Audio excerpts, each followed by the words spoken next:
Hello, I'm Gordon Jackson, and I narrated Anthony Weathers' book, Why Ruin Another Life? This compelling book captures a variety of traumatic experiences that one family endured over time. In fact, over time to the point that it impacted more than one generation. In a moment, I'm going to read an excerpt from the book, but I want to share in advance that this excerpt includes a high level of sexual violence, and it may be triggering, so I wanted you to know that in advance. Boyd is about to attack his stepdaughter in the worst of ways. His anger and brutality impact the people around him.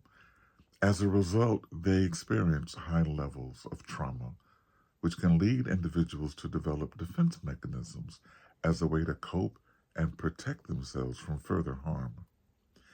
One common defense mechanism is emotional detachment, where individuals may suppress or distance themselves from their true emotions in a way to shield themselves.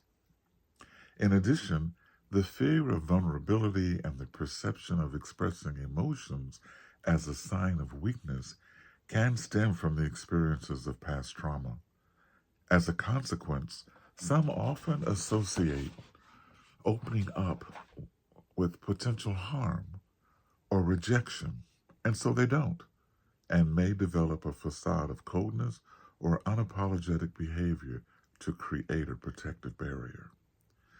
When you make the time to examine what we may hear about celebrity relationships, for example, in 2024, we can see how the book Why Ruin Another Life is both relevant and real and encourages us all to think.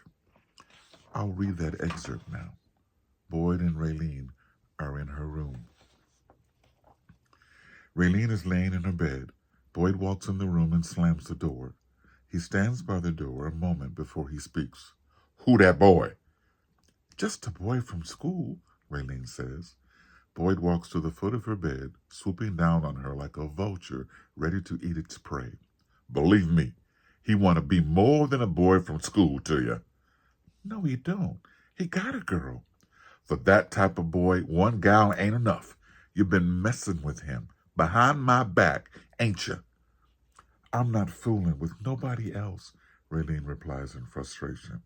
"Why is he always coming round here then?" "Teacher tells him to come," Rayleen says anxiously. "He been screwing you?" Boyd responds with a cold absence in his eyes. "No, I don't even like him like that," she says with intense desperation. "I've been with nobody but you." Boyd hesitates. "Oh, so you saying that if you did like him like that, you would have no problem screwing him?" "No," Rayleen replies in a muddled voice. I didn't mean that. I mean, I'm true to you." Boyd rips the covers off the bed. "True to me? Girl, you think I'm stupid?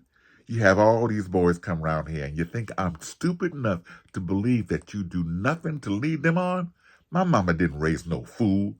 I know your pretty girl will get tired sooner or later with just one guy when she can have her pick."